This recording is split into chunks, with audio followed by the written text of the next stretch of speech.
नमस्कार। आज हम अथर्ववेद की दुनिया में गोता लगा रहे हैं। ये चौथा वेद है और सच कहूं तो ऋग्वेद, यजुर्वेद, सामवेद से काफी अलग है, एकदम जुदा। हाँ बिल्कुल। जहाँ वो बाकी वेद ज्यादातर देवताओं की स्तुतियों या फिर बड़े बड़े यज्ञों पर ध्यान देते हैं, अथर्ववेद वो हमारी रोजमर्रा की जिंदगी की बात करता है। हाँ, जैसे बीमारियां हो गईं या बुरे सपने, इस तरह की चीजें। सही कहा। इसकी खास बात यही है ना कि ये सिर्फ ऊंचे आदर्शों या कर्मकांड तक ही नहीं रुकता, ये बहुत व्यावहारिक है, मतलब सांसारिक चिंताओं से सीधे जुड़ा हुआ है। तो इसमें इलाज है, जादू टोने के मंत्र भी हैं और सामाजिक व्यवस्था, दर्शन, सब कुछ। हाँ बिल्कुल, इसमें आपको ये सब मिलेगा, इसलिए थोड़ा ज्यादा कह सकते हैं इंसान की जरूरतों के करीब लगता है। तो चलिए इसी अनोखेपन को थोड़ा और खोलते हैं। आपने कहा जादू, दवा, रहस्य, इसकी शुरुआत ही इनसे होती है ना? हाँ बिल्कुल। जैसे रोज की मुश्किलें होती हैं, कोई बीमार पड़ गया या किसी को बुरे सपने आ रहे हैं या कोई प्रेम में सफलता चाहता है, झगड़े सुलझाने हैं। अच्छा, तो इन सब के लिए इसमें कुछ ना कुछ उपाय, मंत्र वगैरह बताए गए हैं। कोई उदाहरण दे सकते हैं? जैसे वो बुखार वाला मंत्र। हाँ, वो बहुत दिलचस्प है।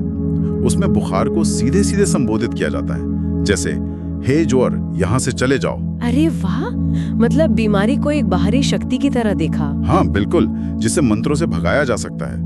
ये उस समय की सोच दिखाता है कि कैसे वो लोग अदृश्य शक्तियों को जीवन का एक हिस्सा मानते थे। और इसी वजह से शायद इसे आयुर्वेद का पूर्वज भी कहते हैं, क्योंकि इसमें जड़ी बूटियों का जिक्र है। हाँ बिल्कुल, इसमें कई जड़ी बूटियों का जिक्र है, बुखार, खांसी, त्वचा के रोगों के इलाज के लिए। और एक चौंकाने वाली बात भी है। क्या? मानव शरीर के विच्छेदन का जिक्र, जो प्राचीन धार्मिक ग्रंथों में बहुत कम मिलता है। सच में, ये तो बड़ी अजीब बात है। तो मैं वो शरीर को समझने की कोशिश भी कर रहे थे। ऐसा लगता तो है। और यहाँ एक और दिलचस्प बात उभरती है, वो है मन की शक्ति पर जोर। मन की शक्ति कैसे? अथर्ववेद में ऐसा लगता है कि वो मानते थे कि आपकी मानसिक स्थिति का, मतलब आपकी सोच का बाहरी दुनिया पर सीधा असर पड़ता है। अच्छा।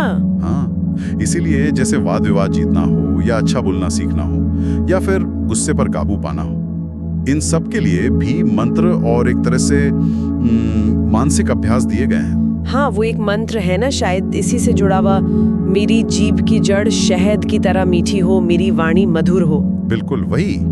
ये दिखाता है कि शब्दों और विचारों की शुद्धि को सफलता के लिए कितना जरूरी माना गया था। लेकिन ये तो सब सकारात्मक बातें हुई। क्या इसका कोई विवादास्पद पहलू भी है, जैसे जादू टोने वाली बात? हाँ, आपने सही पकड़ा।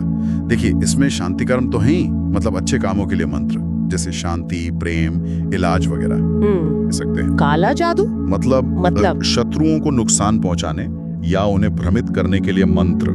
कुछ विद्वान मानते हैं कि ये शायद पुरानी जो जनजातीय या शमैनिक प्रथाएं थी, अच्छा, उनका असर हो सकता है, जो धीरे धीरे वैदिक परंपरा का हिस्सा बन गई। तो ये जादू टोना और रोजमर्रा की बातें, इनके साथ साथ क्या इसमें शासन चलाने या राजकाज जैसी बातें भी हैं? हाँ, क्यों नहीं।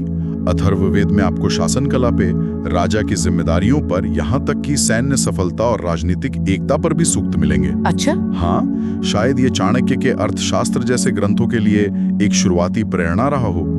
इसमें ऐसी प्रार्थनाएं हैं जो राजा की सफलता और राज्य में एकता के लिए हैं। जैसे एक जगह आता है, सब एक मन वाले होकर एक साथ बोलें, विचार में एकजुट हों। ये तो बहुत दिलचस्प है, मतलब जादू टोने से लेकर राजनीति तक सब कुछ इसमें शामिल है। तो क्या ये सिर्फ व्यवहारिक ज्ञान और मंत्रों का ही संग्रह है, या इसमें उपनिषदों जैसा कुछ गहरा दर्शन भी मिलता है? हाँ, यहीं ये और भी गहरा हो जाता है। देखिए, इन व्यवहारिक चिंताओं के साथ साथ इसमें आपको ब्रह्मांड की उत्पत्ति कैसे हुई, एक परम सत्य है जिसे ब्रह्म कहा गया, और सृष्टि के जो नैतिक और लौकिक नियम हैं, ऋत। अच्छा। ऐसे गहरे दार्शनिक विचार भी मिलते हैं।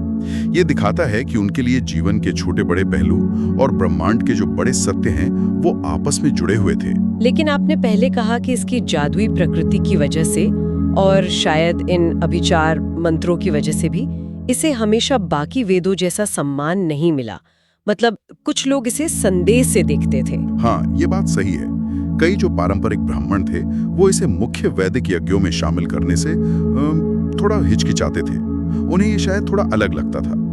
पर दूसरी तरफ जो तांत्रिक या गूढ़ परंपराएं थीं, उनमें इसका बहुत आदर था, क्योंकि वो मंत्रों की शक्ति और इन व्यवहारिक अनुष्ठानों पर ज्यादा जोर देते थे। अच्छा। इसमें अग्नि का एक बहुत सुंदर रूपक है, छिपे होने पर भी वो देखता है, वो कभी नहीं मरता।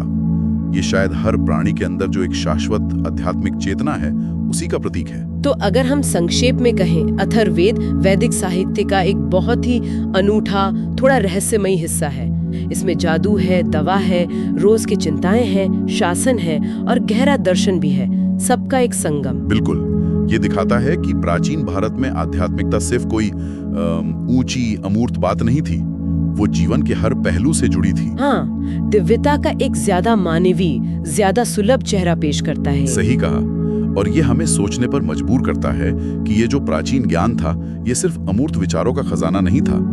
ये मानवीय इच्छाओं, उनकी जरूरतों, यहाँ तक कि सत्ता की राजनीति से भी गहराई से जुड़ा हुआ था। तो आज की जो हमारी भागदौड़ भरी जिंदगी है, जो आधुनिक चुनौतियां हैं, उनके बीच क्या इस प्राचीन व्यावहारिक ज्ञान के कुछ पहलू आज भी हमारे लिए प्रासंगिक हो सकते हैं? ये एक सवाल है जिस पे जरूर सोचा जा सकता है।